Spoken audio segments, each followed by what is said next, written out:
सुर्ख सफेद चेहरे वाले बुजुर्ग टिकटिकी बांधे हमें देख रहे थे।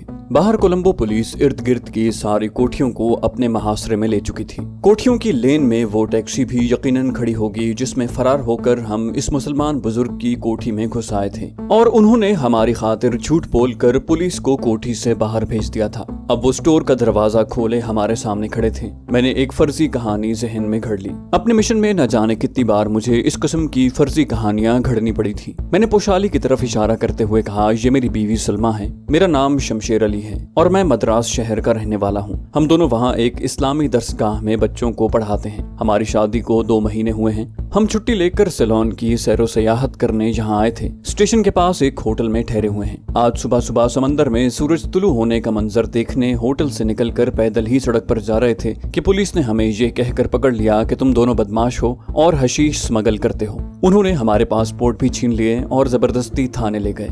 आप तो जानते हैं कि इस्लामी स्कूल में पढ़ाने वाले शरीफ मियाँ बीवी के लिए ये किस कदर बदनामी की बात है। हमने उन्हें बहुत कहा कि हम दोनों मियाँ बीवी हैं और सैरो सयाहत की गरज से आए हुए हैं, मगर पुलिस ने हमारी एक न सुनी। बस यहाँ चौक में आकर हमें मौका मिल गया। एक टैक्सी खाली खड़ी थी। हम उसमें बैठकर भाग निकले, लेकिन आगे गली बंद थी। क्या करते हैं, आपकी कोठी में घुस आए। खुदा ने हमारी मदद की और आपने हमें पुलिस से बचा लिया। बस ये हमारी दर्द भरी कहानी है। ये सारी फर्जी कहानी मैंने तमिल जबान में बयान की थी। चूंकि बीच में मुसलमान बुजुर्ग आहिस्ता आहिस्ता सर हिलाते जा रहे थे, इसलिए मुझे सबूत मिल गया कि वो तमिल जबान समझते हैं। मेरी कहानी सुनने के बाद वहीं हमें कोठी के एक कमरे में ले गए जहाँ 2 पलंग बिछे थे। एक सोफा सेट भी पड़ा था। उन्होंने हमें बैठने का इशारा किया और बाहर निकलते हुए तमिल जबान में कहा, तुम लोग यहाँ बैठो, मैं अभी आता हूँ। जब वो बुजुर्ग चले गए तो पोशाली मुस्तरिब लहजे में बोली, कहीं ये शख्स पुलिस को खबर करने तो नहीं गया। मैंने कहा, अगर इसे पुलिस ही को इत्तला देनी होती तो हमें पुलिस से क्यों बचाता। मेरा दिल कहता है कि इसने हमारी फर्जी कहानी को सच समझा है।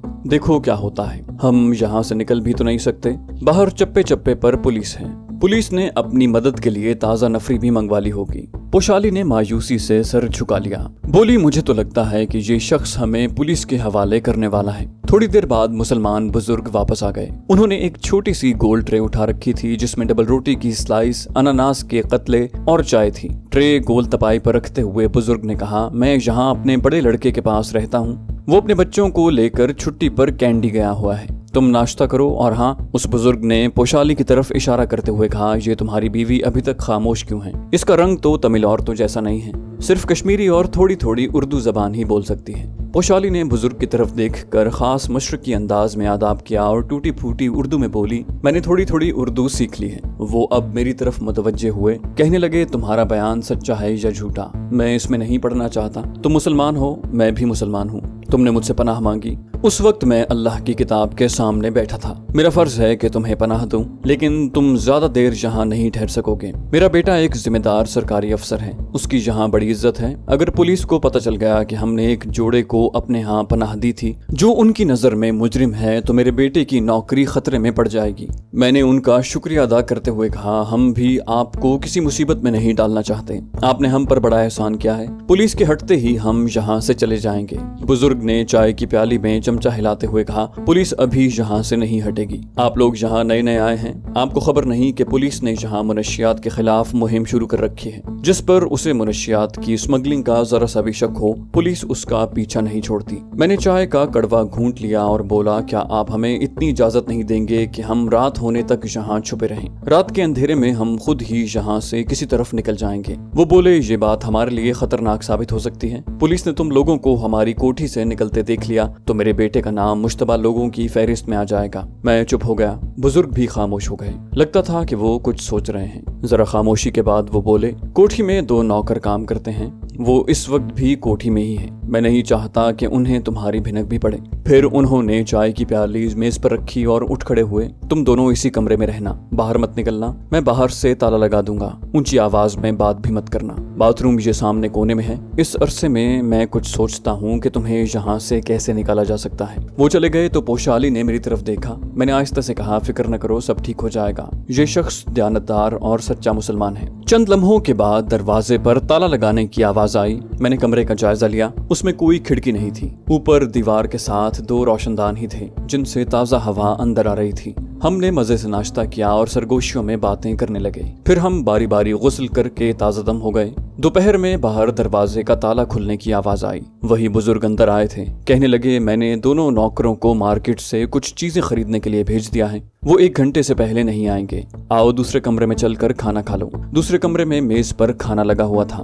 बड़ा पुरतकल्लुफ खाना था। चावल, मछली का सालन और मछली के ही कबाब भी थे। हमने मजे से खाना खाया। खाने पर उस बुजुर्ग ने बताया कि वो बदायूं के रहने वाले हैं। उनके बेटे ने कोलंबो में एक सनहाली औरत से शादी की थी और फिर यहीं आबाद हो गया। अब वो साल में 6 माह बदायूं से अपने बेटे के पास आकर गुजारते हैं। मैंने एक बार फिर शुक्रिया अदा करते हुए कहा, ये मेरी खुशकिस्मती है कि आपने मुझ पर एतबार किया और मुझे वो नहीं समझा जो पुलिस समझ रही है। वो बोले, दिलों का हाल सिर्फ अल्लाह ही जानता है। मैंने तुम दोनों को सिर्फ मुसलमान समझकर पनाह दी है। हो सकता है कि अगर मैं उस वक्त कुरान शरीफ न पढ़ रहा होता तो तुम्हारे बारे में कोई दूसरा फैसला करता, लेकिन अब तुम मेरी पनाह में हो और मैं तुम्हें किसी ऐसे तरीके से यहाँ से निकालूंगा कि कम से कम इस इलाके में पुलिस तुम्हें न पकड़ सके। लेकिन इसके एवज मैं तुमसे सिर्फ एक बात चाहूंगा, और वो ये कि अगर खुदा न खास्ता तुम पुलिस के हत्थे चढ़ जाओ तो किसी सूरत में भी इस कोठी का नाम न लेना। मैंने उन्हें यकीन दिलाया कि अगर ऐसी बात हो गई तो मैं हर किस्म का पुलिस का तशद्दुद बर्दाश्त कर लूंगा, मगर उनका जिक्र हरगिज नहीं करूंगा।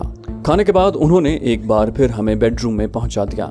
वापस जाते हुए कहने लगे, दोनों नौकर रात को चले जाते हैं, उसके बाद तुम्हें यहाँ से निकालने के लिए कोशिश करूंगा। मैं एक बार फिर बाहर से ताला लगा रहा हूँ क्योंकि नौकर आने वाले हैं। रात को 9 बजे नौकर चले जाएंगे, उसके बाद मैं तुम्हारे पास आऊंगा। ये कहकर बुजुर्ग चले गए और उन्होंने दरवाजा बंद करके ताला लगा दिया। पेट भर कर खाना खा लिया था, इसलिए नींद आ गई। आंख खुली तो दीवार पर लगी हुई घड़ी शाम के 5 बजा रही थी। हमने उठकर मुंह हाथ धोया और वक्त गुजारने के लिए चाणक्य प्लान की बाजियाबी के बारे में गुफ्तगू करने लगे। वक्त आहिस्ता आहिस्ता गुजरता जा रहा था, जिसकी वजह से कुछ पता नहीं चल रहा था कि क्या वक्त हुआ है। 2-1 बार हमें बाहर से अपने मोहसिन बुजुर्ग और नौकर की आवाजें भी सुनाई दी। थोड़ी देर बाद गाने की धीमी धीमी आवाजें आने लगी और कुछ देर बाद ये आवाज भी बंद हो गई। हम दोनों तारीक कमरे में चुपचाप बैठे 9 बजने का इंतजार करते रहे। सारी कोठी में खामोशी छा गई। दरवाजा खुला, राहदारी में जलते बल्ब की धीमी रोशनी एक गुबार की तरह कमरे में दाखिल हुई। मुसलमान बुजुर्ग कमरे में खड़े थे। उन्होंने अंदर आते ही दीवार पर बटन दबाकर कमरे की बत्ती रोशन कर दी। बोले, दूसरे कमरे में आकर खाना खा लो। वो हमें अपने साथ दूसरे कमरे में ले गए। मेज पर खाना सजा दिया गया था। हम खाना खाने बैठ गए। वो कहने लगे, पुलिस ने सारे इलाके को घेरे में लेकर एक एक कोठी की तलाशी ली। मुझसे मोहल्ले के कुछ लोग मिलने भी आए थे कि पुलिस किस सिलसिले में तलाशियां ले रही है। मैंने कहा, भाई मुझे तो कुछ नहीं मालूम। कहते हैं कि कोई स्मगलर फरार हो गया है। तुम्हारी टैक्सी वो पुलिस स्टेशन ले गए हैं, लेकिन मुझसे पूछने फिर कोई नहीं आया। मैंने ममनूनियत का इजहार किया तो वो बोले, इसकी जरूरत नहीं है। मैंने तुम्हें निकालने का यहाँ से एक ही तरीका सोचा है, लेकिन पहले ये बताओ कि तुम कहाँ जाओगे। अगर होटल में गए तो पुलिस मुमकिन है पहले से वहाँ मौजूद हो। यहाँ से बावर्दी पुलिस तो जा चुकी है, लेकिन मेरा ख्याल है कि CID के 2-1 आदमी चौक में इलाके की जरूर निगरानी कर रहे होंगे। मैंने कहा, मोहतरम आप हमें किसी तरीके से यहाँ से निकाल दें, आगे हम खुद संभाल लेंगे। वो जरा तुर्श लहजे में बोले, मगर बंदा खुदा तुम जाओगे कहाँ? मैंने कहा, क्या आप हमें लाइट हाउस के करीब किसी जगह पहुंचा सकते हैं? उन्होंने कहा, क्यों नहीं, लेकिन वहाँ तुम किसके पास रहोगे? मैंने यूं ही कह दिया, वहाँ हमारे शहर का एक जानने वाला रहता है, हम उसके पास चले जाएंगे। वो रात को हमें किसी गाड़ी में बिठाकर जाफना की तरफ रवाना कर देगा। ठीक है। मुसलमान बुजुर्ग ने खाना खाते हुए असबात में सर हिलाया। बाद में उन्होंने हमें तरीकाकार बताया। मैंने इस मामले पर बड़ा गौर किया, लेकिन एक ही नतीजे पर पहुंचा हूँ कि मुझे खुद ही तुम्हें यहाँ से ले जाना होगा। तुम मेरी गाड़ी की पिछली नशिस्तों पर कंबलों के नीचे छुप जाना। पैदल जाने की सूरत में मुझे डर है कि पुलिस तुम्हें पकड़ लेगी। इस वक्त हम वहाँ से किसी न किसी तरह निकलना चाहते थे, क्योंकि हम बहरहाल खतरे के इलाके में थे। अगर पुलिस को शक हो जाता तो हमारा गिरफ्तार हो जाना यकीनी था। मैंने फौरन इस तजवीज को मंजूर कर लिया। मुसलमान बुजुर्ग ने कलाई पर बंधी हुई घड़ी की तरफ देखकर कहा, हम पूरे 11 बजे यहाँ से निकलेंगे। जब 11 बजे तो हमारे मोहसिन बुजुर्ग ने हमें साथ लिया और बाहर गैराज में ले आए, जहाँ एक छोटी गाड़ी खड़ी थी जिसकी पिछली नशिस्तों पर कंबलों का ढेर लगा हुआ था। बुजुर्ग ने आहिस्ता से कहा, इन कंबलों के नीचे घुसकर अपने आप को अच्छी तरह से छुपा लो। ये इलाका गुजर जाए तो फिर मुंह बाहर निकाल लेना। हमने ऐसा ही किया। गाड़ी स्टार्ट हुई और फिर वो आहिस्ता आहिस्ता खिसकती गैराज से निकल गई। हम कंबलों के नीचे इस तरह गठरियां बनकर पड़े थे कि पोशाली का कंधा मेरे एक कान के बिल्कुल साथ था। हमारा सफर खासा तवील साबित हुआ, लेकिन रास्ते में कोई गैर मामूली बात न हुई। गाड़ी रुक गई। मुसलमान बुजुर्ग की आवाज आई, अब तुम बाहर निकल सकते हो। हम कंबल हटाकर बाहर निकल आए। जिस जगह गाड़ी खड़ी थी वो साहिल समंदर का इलाका था। वो बोले, ये लिविनिया बीच का आखिरी किनारा है। मैं यहाँ तक ही तुम्हें ला सकता था, इससे ज्यादा मैं तुम्हारी मदद करने से माजूर हूँ। मैंने उनका शुक्रिया अदा करते हुए कहा, हम आपका एहसान कभी नहीं भूलेंगे, सिर्फ इतना ही बता दीजिए कि लाइट हाउस वाली सड़क यहाँ से किस तरफ है, क्योंकि वहाँ से हमें अपना होटल नजदीक पड़ेगा। मुसलमान बुजुर्ग ने दूर नारियल के झुंड की तरफ इशारा किया। हम गाड़ी से बाहर निकल आए। हमने एक बार फिर उनका शुक्रिया अदा किया। मुसलमान बुजुर्ग जरा सा मुस्कुराए और बोले, अगर तुम मुझे बता भी देते कि तुम्हारा ताल्लुक पाकिस्तान से है, तब भी पुलिस को मैं कभी इत्तला न करता। तुम्हें देखते और तुम्हारी बोलचाल सुनते ही मैं समझ गया था कि तुम पाकिस्तानी हो और पाकिस्तान से यहाँ के मुसलमान किस दर्जा प्यार करते हैं, इसका अंदाजा तुम्हें मेरे रवैये से हो गया होगा। अल्लाह तुम्हें अपनी हिफाजत में रखे। मुसलमान बुजुर्ग ने गाड़ी मोड़ी और वापस रवाना हो गए। वो मुझे और पोशाली को हैरत में गुम छोड़ गए थे। पोशाली ने तड़प कर कहा, देखा तुमने, मैंने कहती थी कि इसे पता चल गया है कि हम गैर मुल्की जासूस हैं। मैंने पोशाली की तरफ चेहरा उठाकर कहा, पोशाली, तुमने ये भी देख लिया होगा कि ये सब कुछ मालूम होने के बावजूद उस बुजुर्ग ने हमें अपने पास रखने और फिर आधी रात के अंधेरे में यहाँ तक पहुँचाने का खतरा मोल लिया है। आखिर क्यों? महज इसलिए कि यहाँ के मुसलमान भी पाकिस्तान से बेलौस प्यार करते हैं। पाकिस्तान को ये लोग भी हमारी और दूसरे मुसलमान मुल्कों की तरह इस्लाम का नाकाबिले शिकस्त कला समझते हैं, इसलिए कि पाकिस्तान इस्लाम के नाम पर बना है और यहीं से इस्लाम की निशात सानिया का आगाज होगा। हम दरख्तों के साथ साथ लाइट हाउस की रोशनी की तरफ चल दिए। उस वक्त मेरा दिल भी इस्लाम और पाकिस्तान के पुरजोश जज्बात से लबरेज हो गया था। पोशाली मेरी बातों से काफी हद तक मुतासिर हो गई थी। पाकिस्तान से उसे भी बहुत मोहब्बत थी, इसलिए कि जिस मुल्क यानी समरकंद और बुखारा से वो आई थी, वहाँ लोग घरों में ऊंची आवाज में कुरान मजीद की तिलावत भी नहीं कर सकते थे। उसने कहा, पाकिस्तान से हमारा भी दीनी रिश्ता है। पाकिस्तान से यही लगाव और मोहब्बत थी जिसने मुझे तुम्हारे साथ इस मिशन में शरीक होने पर आमादा किया। हमारे लिए भी पाकिस्तान हमारी आरजुओं की मंजिल है। पोशाली की गुफ्तगू ने मेरे दिल में मौजज़न वतन पाक और दीन इस्लाम की सरबुलंदी के एहसासात और अज़ाइम को मजीद ताकत अता कर दी थी। हम बातें करते करते नारियल के झुंड के आखिरी किनारे तक पहुंच गए। अब हमें लाइट हाउस की घूमती हुई रोशनी साफ नजर आने लगी। हमें उस रोशनी से बचकर लाइट हाउस के अकब में जाना था। मेरे लिए ये इलाका अजनबी था, मगर पोशाली इससे खूब वाकिफ थी। हम ऊंची चट्टानों की आड़ लेते लाइट हाउस की रोशनी से अपने आप को बचाते लाइट हाउस के अकब की तरफ चल रहे थे। लाइट हाउस की रोशनी घूम कर हमारी तरफ आती और हम जल्दी से किसी पत्थर के पीछे छुप जाते। इसी तरह आंख मचोली करते हुए हम लाइट हाउस के अकब में आ गए। अभी तक मैंने इस इलाके को नहीं पहचाना था। पोशाली एक जगह बैठ गई। लाइट हाउस की रोशनी हमारे सरों के ऊपर से गर्दिश करती गुजरती जाती। उसने उंगली से कुछ फासले पर दरख्तों के झुंड की तरफ इशारा करते हुए कहा, हमें इन दरख्तों में जाना है। वहाँ से हमें वो पगडंडी मिलेगी जो अपने एजेंट की खुफिया कमीनगाह की तरफ जाती है। दरख्तों तक का फासला निस्फ फरलांग से ज्यादा नहीं था, लेकिन मुसीबत ये थी कि हर 7 सेकंड के बाद लाइट हाउस की घूमती हुई रोशनी उस जगह पड़ती जहाँ किसी दरख्त या चट्टान की आड़ भी नहीं थी। मैंने आहिस्ता से कहा, हमें ये फासला भाग कर तय करना होगा। पोशाली ने एक नजर लाइट हाउस की तरफ डाली जो साहिल समंदर की एक बुलंद चट्टान पर रोशनी के मीनार की तरह खड़ा था। मेरे अंदाजे के मुताबिक अगर हमने यहाँ से भागना शुरू किया तो लाइट हाउस की रोशनी इन दरख्तों तक पहुँचते पहुँचते हम पर 10 मरतबा मजीद पड़ेगी। मैंने कहा, क्या हम किसी दूसरी तरफ से इन दरख्तों में नहीं पहुँच सकते? वो बोली, नहीं, दूसरा रास्ता सड़क का रास्ता है और वहाँ जाना खतरनाक साबित हो सकता है। पुलिस वहाँ जरूर मौजूद होगी। मैंने कहा, तो फिर अल्लाह का नाम लेकर चल पड़ते हैं। मैं आगे बढ़ने लगा तो पोशाली ने मुझे बाजू से पकड़कर रोक लिया।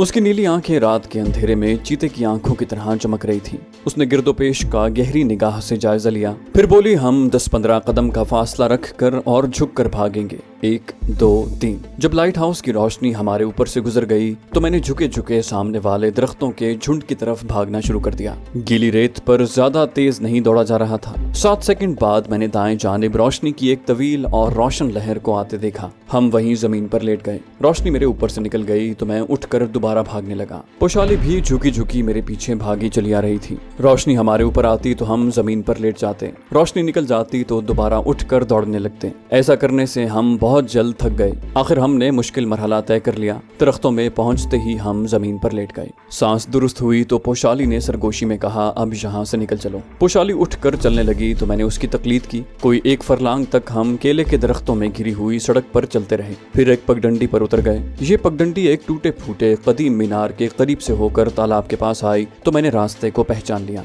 आगे नारियल और जंगली केलों के बेशुमार दरख्त थे। इन दरख्तों से निकले तो अंधेरे में हमें अपने एजेंट के बोसीदा क्वार्टर्स का हयूला दिखाई दिया। पोशाली रुक गई, मुझे एक तरफ दरख्तों में ले गई और सरगोशी में बोली, तुम यहीं ठहरो, मैं आगे जाकर देखती हूँ कि वहाँ कोई खतरा तो नहीं है। मैं केले के चौड़े चौड़े पत्तों वाले दरख्तों की ओट में हो गया। पोशाली ढलानी और एक तरफ को झुकी हुई छत वाले खस्ता हाल वीरान क्वार्टर की तरफ बढ़ी। बहुत जल्द वो अंधेरे में मेरी नजरों से ओझल हो गई। चंद सेकंड बाद उसका साया नमूदार होकर मेरी तरफ बढ़ता दिखाई दिया। उसने करीब आकर बताया कि क्वार्टर खाली पड़ा है और सामने वाली झुग्गी भी खाली है, जहाँ कभी अपने एजेंट का मुलाजिम बूढ़ा सिन्हाली रहा करता था। हम बेधड़क क्वार्टर में दाखिल हो गए। बांस की चारपाई अभी तक वैसी ही बिछी हुई थी। अंधेरा इतना था कि क्वार्टर के अंदर आने के बाद हमें एक दूसरे को देखना मुहाल हो गया। मैंने दरवाजा खोल दिया। गीली रेत और समंदरी चट्टानों में चल चल कर हम थक गए थे। पोशाली ने कहा, यहाँ बैठना ठीक नहीं है, बाहर आ जाओ। हम क्वार्टर के सामने दरख्तों के नीचे घास पर बैठ गए। मैंने इधर उधर से सूखे पत्तों को जमा करके उन्हें सुलगा दिया ताकि मच्छर भाग जाएं,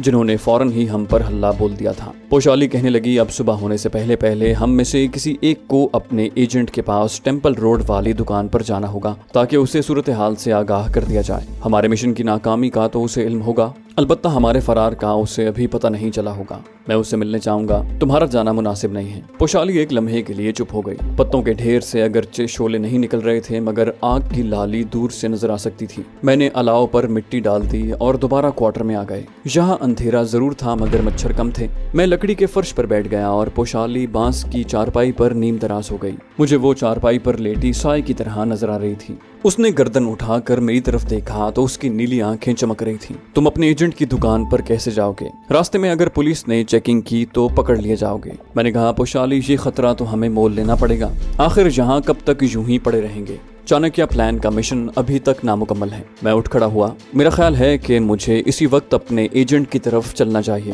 हमारा वक्त बड़ा कीमती है। एजेंट दुकान में ही सोता है। पोशाली भी उठकर बैठ गई। मेरी तरफ अपनी आंखों से देखकर कहने लगी, मेरा ख्याल है कि तुमने ठीक फैसला किया है। तुम अभी जाओ, मैं यहाँ रहकर इंतजार करूंगी। मेरी जेब में 200-250 के करीब रुपए और एक चाकू मौजूद था। पिस्तौल वगैरह नहीं था, अगरचे उसकी जरूरत पड़ सकती थी, लेकिन पिस्तौल की अदम मौजूदगी में भी मैं अपनी हिफाजत कर सकता था। मैंने पोशाली को कमरे के अंदर ही रहने की हिदायत की और खुद दरवाजा खोलकर बाहर निकला और दूसरे रास्ते पर दरख्तों के नीचे अंधेरे में चल पड़ा। ये जंगली रास्ता आगे जाकर एक छोटी सड़क पर निकलता था, जहाँ से मैंने अपना रुख बड़ी सड़क की तरफ कर लिया। मैं चाहता था कि जल्दी से कोई टैक्सी मिल जाए और मैं बोरीला जंक्शन पहुंच जाऊं, क्योंकि रास्ते में पुलिस की चेकिंग का खतरा बराबर मेरे आसाब पर सवार था। मैं खाली सड़क के फुटपाथ पर चला जा रहा था। खंबे की रोशनी आई तो एक तरफ अंधेरे में होकर आगे निकल जाता। अभी तक मुझे कहीं कोई पुलिस वाला दिखाई नहीं दिया था। यहाँ से बोरीला जंक्शन चौक काफी दूर था और वहाँ तक पैदल जाना खतरे वाली बात थी। मैं सड़क के एक मोड़ पर पहुंचा तो पहलू वाली सड़क से एक टैक्सी आती नजर आई। उसकी सुर्ख बत्ती जल रही थी, जिसका मतलब था कि टैक्सी खाली है। मैंने उसे हाथ देकर रोक लिया। टैक्सी एक सिन्हाली चला रहा था।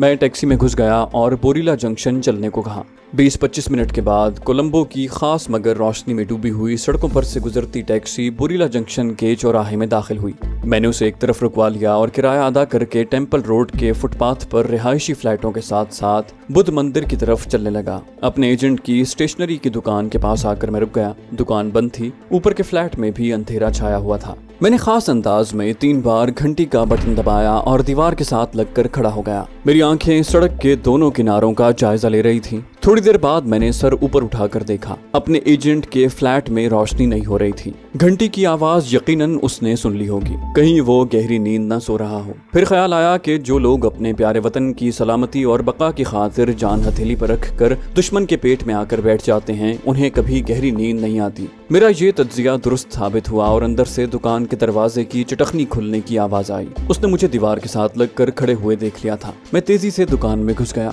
एजेंट ने दरवाजा बंद करके चटखनी लगाई और मुझे अपने पीछे ऊपर आने का कहा। ऊपर वाले तंग कमरे में जाते ही उसने पलट कर मेरी तरफ देखा और पूछा, तुम और पोशाली दोनों महफूज हो क्या? मैंने कहा, जी हाँ। हमें अल्लाह जाने किस जजीरे पर कैद कर दिया गया था। बड़ी मुश्किल से वहां से फरार का मौका मिला। पोशाली लाइट हाउस वाली खुफिया कमीनगाह में है। मैं आपको इत्तला देने आया हूँ कि चाणक्य प्लान। मेरी बात काटते हुए वो बिस्तर पर बैठ गया और बोला, मैं सब जानता हूँ। पहली बात ये बताओ कि क्या तुम्हें यकीन है कि तुम्हें यहाँ आते किसी ने नहीं देखा? मैंने कहा, जहाँ तक मेरा ख्याल है मेरा ताक़ुब नहीं किया जा रहा था। एजेंट तुर्श रवि से बोला, ख्याल कोई चीज नहीं होती, मुझे यकीन के साथ हाँ या ना में जवाब दो। मैंने यकीन के साथ कह दिया कि मेरे पीछे कोई आदमी नहीं था और यहाँ दाखिल होते हुए भी मुझे किसी ने नहीं देखा। वो तेजी से उठा, बाजार वाली खिड़की का पट जरा सा खोल कर नीचे झांका और फिर खिड़की बंद करके चारपाई पर बैठ गया। उसने धीमी आवाज में कहा, मेरी बात गौर से सुनो। चाणक्य प्लान की नौयत अब तब्दील हो गई है। भारतीय हुकूमत ने पौंडीचेरी के साहिल के करीब अपने ज़ेरे ज़मीन एटमी बिजली घर में चाणक्य प्लान पर काम शुरू कर दिया है। ये काम पौंडीचेरी के अलावा अहमदाबाद के करीब भाभा एटमी मरकज में भी जारी है। मुझे जो हिदायत मिली हैं उनके तहत अब हमारी हुकूमत को चाणक्य प्लान के ब्लूप्रिंट की फिल्म दरकार है। भारतीय एटमी कमीशन ने चाणक्य प्लान के फार्मूले की एक मास्टर कॉपी तैयार कर रखी है। ये अंगूठी के साइज की माइक्रो फिल्म की सूरत में है, जिसमें पौंडीचेरी वाले ज़ेरे ज़मीन एटमी बिजली घर के तामीराती नक्शे भी शामिल हैं। इस अंगूठी को एल्यूमिनियम की एक छोटी डिब्बिया में बंद करके दिल्ली के लाल किले में गदर की तस्वीर और नवादिरात के कदीम अजायब घर के तय खाने में लाकर रख दिया गया है। तुम्हें किसी न किसी तरह इस माइक्रोफिल्म की एल्यूमिनियम की डिब्बिया को वहां से चुरा कर दिल्ली ही में अपने एजेंट के हवाले करना है। अब सूरत हाल ये है कि हम भारतीय हुकूमत को यूरेनियम की अफजूदगी से किसी तरह नहीं रोक सकते। चुनाचे हमारी हुकूमत ने फैसला किया है कि अगर इस ज़ेरे ज़मीन एटमी बिजली घर और यूरेनियम अफजूदा करने वाले फार्मूले की माइक्रोफिल्म हासिल कर लेते हैं तो हमारी हुकूमत उसे डी वैल्यू करने के बाद अक़वाम मुत्तहिदा के सामने पेश करके दुनिया को भारत के एटमी हथियार तैयार करने के खतरनाक अज़ाइम से बाकायदा सबूत के साथ खबरदार कर सकती है। यूं हुकूमत पाकिस्तान बैनुल अक़वामी एटमी कमीशन बराए अमन को मजबूर कर सकती है कि वो पौंडीचेरी के एटमी मरकज़ का मुआयना करे। इस सियासी दबाव से भारतीय हुकूमत को पाकिस्तान के खिलाफ मोहलिक अज़ाइम से किसी हद तक रोका जा सकता है। अगर भारत पर इसका असर नहीं होता तो फिर इस माइक्रोफिल्म के एटमी फार्मूले की रोशनी में हम अपने वतन अजीज के तहफ़्फ़ुज़ और पाकिस्तान के करोड़ों लोगों की जिंदगियां बचाने की खातिर उसका कोई ना कोई तोड़ दरियाफ्त कर सकते हैं। अब तुम समझ गए होगे कि मामले की नौयत तब्दील होकर कितनी अहम और संगीन हो गई है। मैंने अपने एजेंट के मुंह से निकला हुआ एक एक लफ्ज़ बड़े गौर से सुना।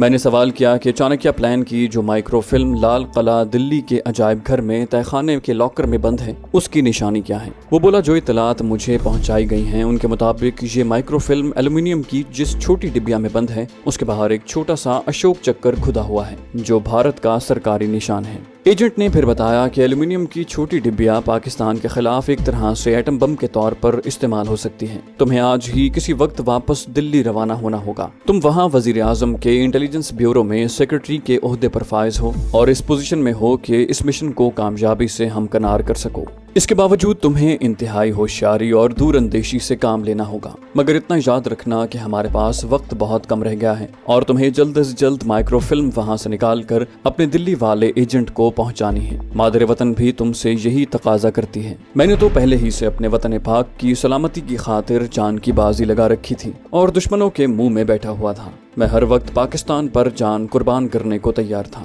अगरचे ये मिशन बहुत पेचीदा और उलझा हुआ था, मगर मुझे अपने अज़्म बलाखेज और अल्लाह ताला की ज़ात पर पूरा भरोसा था। दिल्ली पहुंचने के बाद तुम शाम को हुमायूं के मकबरे में जाओगे। मकबरे के अकबी लॉन की सीढ़ियों पर मजजूब के रूप में हमारा खास आदमी मिलेगा। इस मिशन में जिन चीजों की तुम्हें जरूरत पड़ सकती है वो तुम्हें मुहैया कर देगा। तुम्हें उस मजजूब के पास जाकर मिठाई पेश करनी है और कहना है, बाबा जी ये मिठाई आपके लिए चाणक्य ने भेजी है। मजजूब तुमसे पूछेगा वो हरामी खुद क्यों नहीं आया। इसके जवाब में तुम कहोगे वो हरामी जहन्नुम में पहुंच चुका है। बस यही तुम्हारा कोड है। उसके बाद वो आदमी खुद तुम्हारी रहनुमाई करेगा। मैंने इन अल्फाज को अच्छी तरह ज़हन नशीन कर लिया। फिर पोशाली के बारे में पूछा कि वो कहाँ जाएगी, क्या उसे कोलंबो में ही छोड़ दूं? इसके जवाब में अपने एजेंट ने धीमी आवाज में कहा, पोशाली को दिल्ली में कोई नहीं जानता। इस मिशन में तुम्हें उसकी जरूरत पड़ सकती है क्योंकि वहाँ हम तुम्हारी कोई मदद नहीं कर सकेंगे। ये सारा मिशन तुम्हें खुद ही करना होगा। पोशाली को हम तुम्हारे जाने के बाद दिल्ली पहुँचा देंगे। इसका भी इंतजाम हो चुका है। वो तुम्हें दिल्ली की हार्डिंग लाइब्रेरी में मिलेगी। उसने अपने सर के बाल मर्दाना अंदाज में तरशवा रखे होंगे और नीली आंखों को छुपाने के लिए स्याह कॉन्टैक्ट लेंस लगा रखे होंगे। हार्डिंग लाइब्रेरी में वो असिस्टेंट केयर टेकर का काम कर रही होगी।